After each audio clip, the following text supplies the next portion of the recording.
Welcome to the Human Capital Innovations Podcast, your go-to source for personal, professional, and organizational growth and development. We hope you tune in often for all things people management, organizational development and change, organizational leadership, and social impact related. Maximize your personal and organizational potential with Human Capital Innovations Podcast.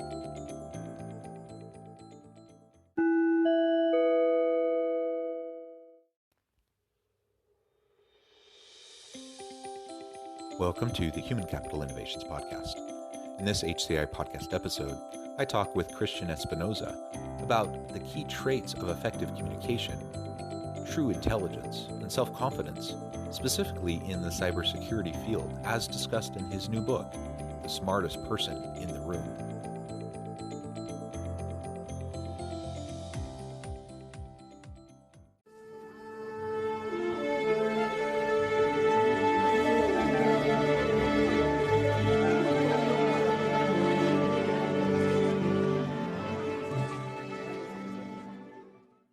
Christian Espinosa, welcome to the Human Capital Innovations Podcast.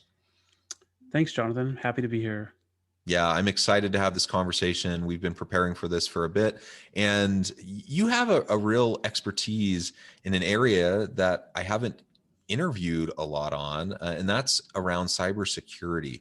And you've recently written a book titled "Smartest Person in the Room," which focuses on cybersecurity and key traits around effective communication, true intelligence, self-confidence that's important, but sometimes lacking in the field. So that'll be our focus today as we have this conversation together. As we get started, I wanted to read Christian's bio for everybody. Christian Espinosa is the founder and CEO of Alpine Security, a cybersecurity engineer, certified high-performance coach, professor, and lover of heavy metal music and spicy food. He's also an Air Force veteran and Ironman triathlete. He used to value being the smartest guy in the room, only to realize that his greatest contribution to the fight against cybercrime is his ability to bring awareness to the issue through effective communication. Christian is a speaker, coach, and trainer in secure methodology, helping to make the smartest people in the room the best leaders in the field. For more information, you can visit www.christianespinosa.com. Christian, wonderful background. I love that you're a lover of heavy metal and spicy food. I share both of those loves. Awesome. And I also love your kind of self-awareness around really what was the impetus for writing your book. You know, your previous thinking around being the smartest guy in the room, and really where we can take that, where we can get to more than that. So that's going to be our focus today, and ultimately with the goal of how can we lead more effectively our teams, generally speaking, but also with your expertise, obviously in cybersecurity, we'll focus on that industry as well. Before we launch in, anything else you would like to share by way of background, personal context, anything like that for our listeners? You kind of hit on it. What I talk about in the book talks about my personal journey as well, and my own transformation. And I used to, value being the smartest person in the room, and I realized that it only got me so far. So I had to shift my thinking and unlearn a lot of things and apply a different mindset, really. So that's ultimately what I wrote about in the book. It's really a personal development book, but focused around my industry and my experience in cybersecurity. Yeah, that's great. And thank you for that additional context. It's interesting too, you wear a lot of hats, and you talk about being a professor. I'm not sure how that balances out with your day-to-day in everything that you do, but it is interesting from the academic standpoint. That's something that I do as well. And early on in my academic training, and as I was going through my PhD program, like I really did have the mindset that I'm the professor, I'm the sage on the stage, I have to be the smartest person in the room, right? I have to portray myself as the smartest person in the room because all these people, all these students are there, and they're looking to me for answers. And it was quite the awakening, the personal awakening that I had, thankfully, kind of early on in my academic career, where I had the same realization that, like, wait a minute, like, yes, I have expertise. Yes, I have to have some answers. And yes, I have to be able to convey with confidence, meaningful material to students. But no, I don't have to be the smartest person in the room. No, I don't have to have all the answers. And in fact, it's a much more dynamic learning environment when we can collectively learn together and grow together. And as I facilitate that kind of a learning, so I appreciate your own journey and how that's played into all this. I can relate to that myself. I hope I'm better at that now, than I was 15, 20 years ago. But I suppose it's probably a lifelong learning process as well. Yeah, certainly. Yeah. Well, good. Well, why don't you launch us in, tell us a little bit more about the book, why you decided to write the book, and then we can start to talk about some of those more specific elements around what you see as gaps in the field of cybersecurity. You mentioned effective communication, intelligence, self-confidence, among others. But start us off with a little bit of an understanding for why you wrote the book, and how this idea of being the smartest person in the room, how that's connected to the field of cybersecurity. With my company, I started my company, Alpine Security, in 2014. I personally funded the company. I was the 100% owner. So I had to figure a lot of things out because I invested all my money in the business, basically. And it was maybe a year and a half into the business where one of my engineers told me that our client did not understand. He said they just didn't get it when he was going over the results of a penetration test, which is an ethical hack, uh, to that client. And for some reason, maybe because this is my business or there was necessity for me to figure things out, that struck me differently. I'd heard that same thing many times, technical people saying that management doesn't get it, the users don't get it, clients don't get it, they don't understand. And I just took a few minutes and kind of like disassociated and looked at the entire situation. I was like, this is my business. I started a business to make a difference, to have an impact, to actually help our clients become more secure. So they need to get it. If they don't get it, they're not going to become more secure. They're not going to understand, the real risk that they're facing, and they're not going to feel understood themselves or appreciated. And that's not the kind of business I wanted to run. And then when I, thought about that, I looked at my entire career and I realized that this is a common thread in the industry, that a lot of highly technical people, high IQ and low EQ people, tend to talk over people's heads because they want to be the smartest person in the room, and that's what gives them significance. So that was like a defining moment. And then the things I did with my organization, with my business and my team, the training, the coaching, the facilitating, all that ended up being the lessons in the book, basically.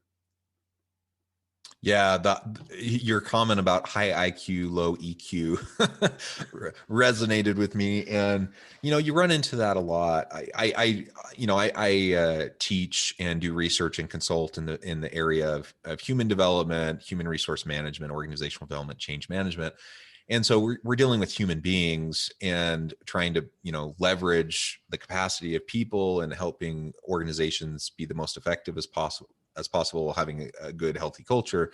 And those are challenging things as you have, as we engage with human beings, in the human experience where it's just messy and flawed. And I talk to my students all the time about the importance of lifelong learning, and they're preparing for a career in a field that isn't stagnant. Like what they're learning today isn't going to be what's going to help them be successful 10, 20 years from now. Like they have to be continually learning. I'm sure that's exactly the way it is in cybersecurity, with new technologies and disruption constantly. And it's interesting to me because as I think about this idea of lifelong learning, it requires a certain level of intellectual humility, to realize that you don't have it all figured out. And I tell my students that some of the dumbest people I know in terms of like functional stupidity are some of the most brilliant people I know. Like they're very high IQ people, very low EQ people is one way to state it. but it also leads into them being overconfident and arrogant in their own expertise and understanding. And Mhm. because of that, it's kind of a tortoise and the hare situation. Like they don't continue to push and grow and develop because they think they have it figured out.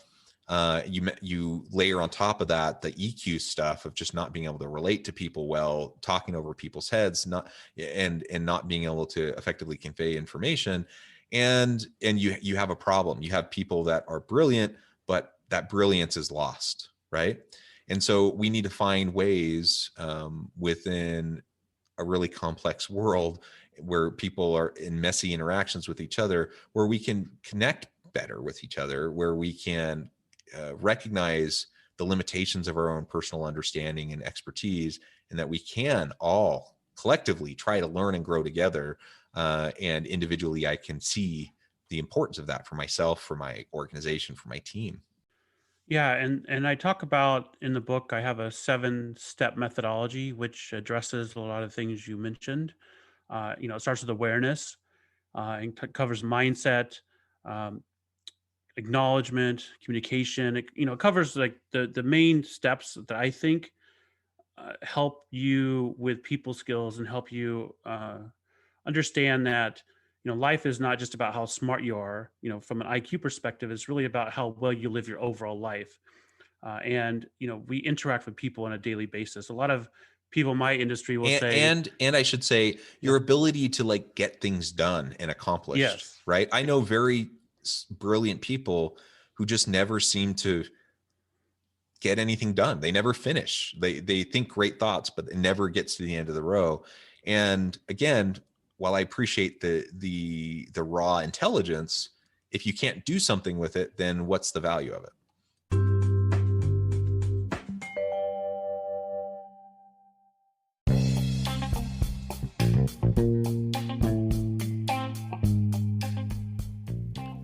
I'm excited to announce the publication of my new book from HCI Press, The Alchemy of Truly Remarkable Leadership: Ordinary, Everyday Actions That Produce Extraordinary Results.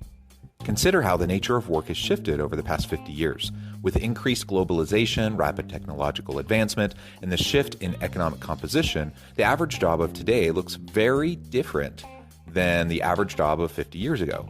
What will the jobs and organizations of tomorrow look like?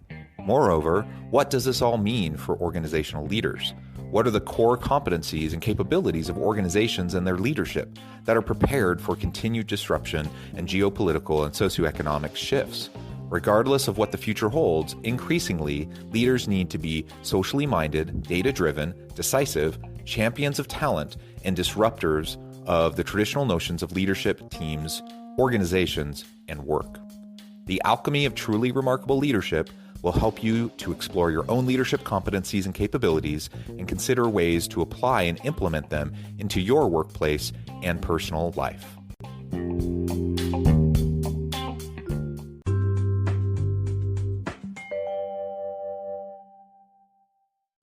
it's also about like realizing that other people may not be have the same mindset you do, but they can contribute to your team. Because like with me, I used to get frustrated with people weren't like me. I'm like, why can't they?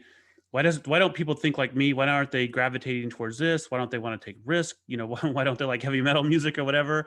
But I realized like everyone has a different model of the world, and those different models of the world and different traits and motivations and behaviors people bring to the table is really what makes a good team. Because, for instance, with my organization, I hate compliance and systems and things like that. So I'm not good at it. I can certainly do it, but I it'll fall off the radar and I'm horrible at it. And so what I've found is, someone else that loves that complements me very well, and together we work better as a team. Yeah, absolutely. Well, can you walk us through more of those the framework that you talk about in your book, and then we can connect that back to your field, specifically cybersecurity, and why that's important and how it can help um, individuals and team leads to better manage within the industry. Yeah, so I've got 7 stages or 7 steps in the methodology, as I call it. I call it the secure methodology because ultimately, If your inner world is more secure, which I talk about, securing, being secure with yourself and being certain within, then I believe your outer world will be more secure. So the first step I have is awareness and really understanding your blind spots and what triggers you. I talk about NLP a fair amount in the book, neuro linguistic programming, and how we have neural pathways, which are basically programs that run in our head, that if there's a trigger, like somebody says something a certain way, or you see something, or you hear a siren, or whatever the trigger is, you kind of go on autopilot and just start reacting a certain way. Most of us don't realize that. So it's important to be able to have the awareness and stop that, so we can respond differently to a scenario and get out of like our normal rut of how we respond. The second step is mindset. I talk about growth mindset versus fixed mindset, and how a growth mindset is going to serve you, where a fixed mindset will not serve you. Because if you have a fixed mindset, you believe your traits are fixed. A lot of people say in my industry that I'm just not good with people. If that's your mindset, you're never going to be good with people, because you've told yourself that. You're going to look for ways to validate that. So I talk about the growth mindset. Then I talk about acknowledgement. That's step three. With acknowledgement, it's important to acknowledge what you've accomplished yourself and how far you've come, and then also to acknowledge your team. So with me, one of the things I struggle with is I've done a lot of things in my life. I've climbed mountains, done Ironmans. I would never like acknowledge myself. I would just like move on to the next thing. And I realized that if I have trouble acknowledging myself as a leader, then I'm going to have trouble acknowledging other people. So I had to make that shift there. The fourth one is communication. That's a big topic, but I refer to it in terms of the NLP presuppositions. One of them is uh, that the meaning of communication is the response you get. So if you just keep that in mind when you're interacting with somebody, the ownership is on you, on how to alter your communication. And that goes back to what I talked about earlier, where my engineer said they just don't get it. It's our job to make sure they get it. But what happens is a lot of the times people will just talk over someone's head, or talk in a way that it's not received, and then blame the other person. So I provide some tactics to shift that. And step five is monotasking, which is the opposite of multitasking. Multitasking is very antiquated in my mind, and is ineffective. And monotasking is really what we should be doing, for two main reasons. One of them is productivity. If you have concentrated focus, you can get much more done than being interrupted all the time with a cell phone or instant message and doing context switching. And the other reason is for presence. If you're communicating with somebody and you're monotasking, you're listening better because you're present on the conversation, which helps with the communication. And the steps go in a specific order because they kind of tie to each other. And then the next step is empathy.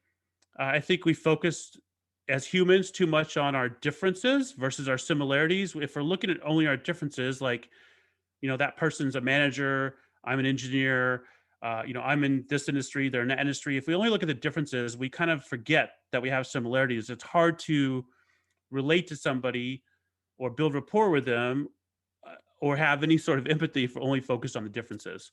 And I talk a little bit about cognitive versus effective empathy as well in the book. And then the final step is Kaizen, which is a constant and never-ending improvement. It's a Japanese term for continuous improvement, basically. In any journey in life, including the seven steps of my methodology, there's going to be peaks and valleys, and the outcome you want to be looking at is am I improving?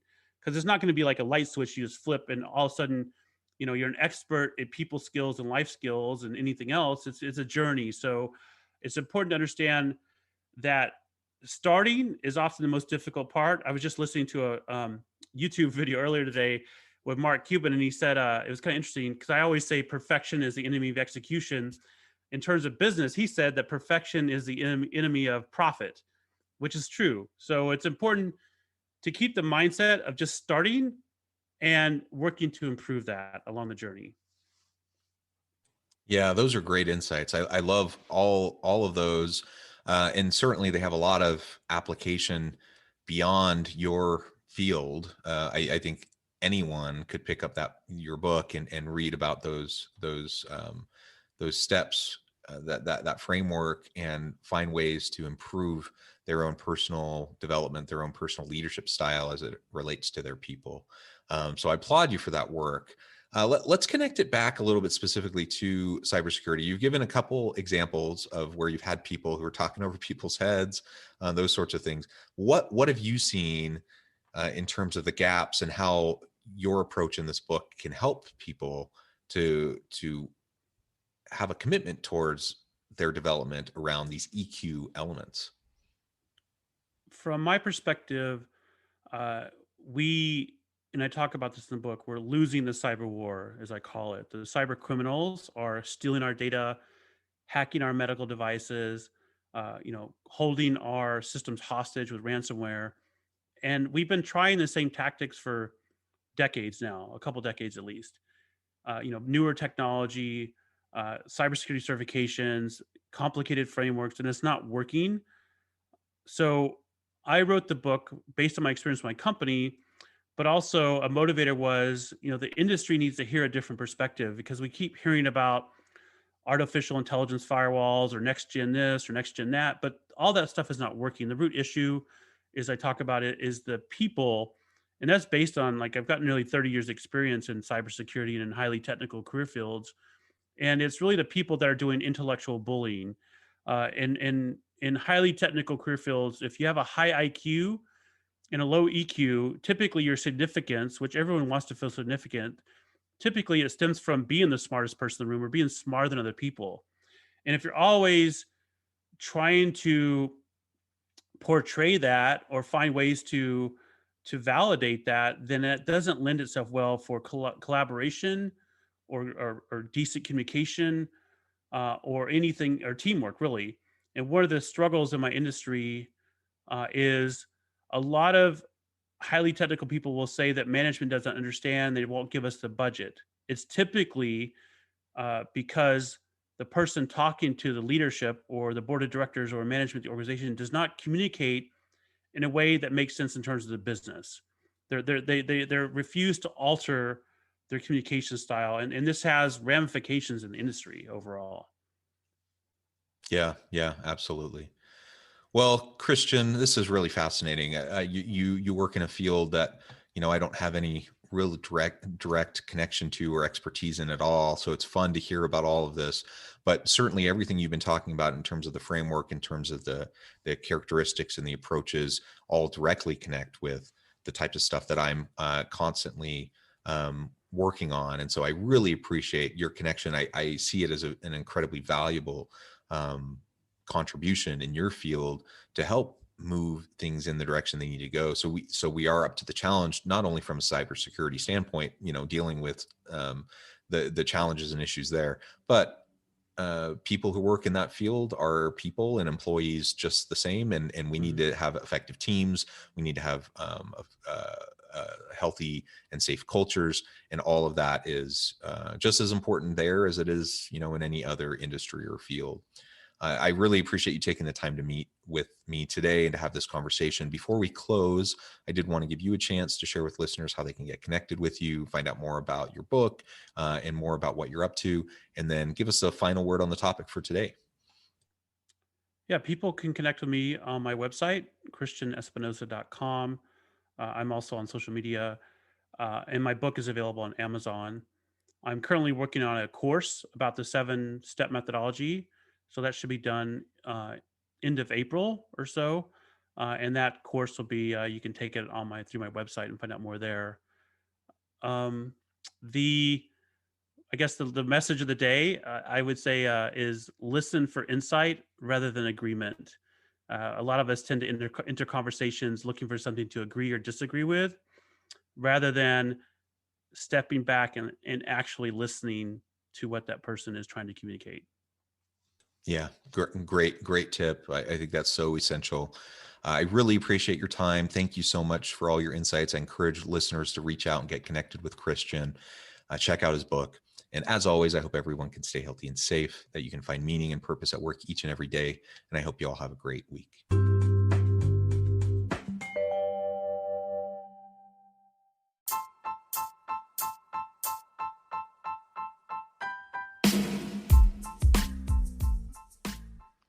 We are excited about the launch of HCI's new magazine, Human Capital Leadership. Human Capital Leadership is a free, interactive e-magazine designed to help individuals, leaders, and organizations find innovative approaches to maximize their human capital potential. We will be publishing issues quarterly in August, November, February, and May. Check out the first issue and let us know what you think.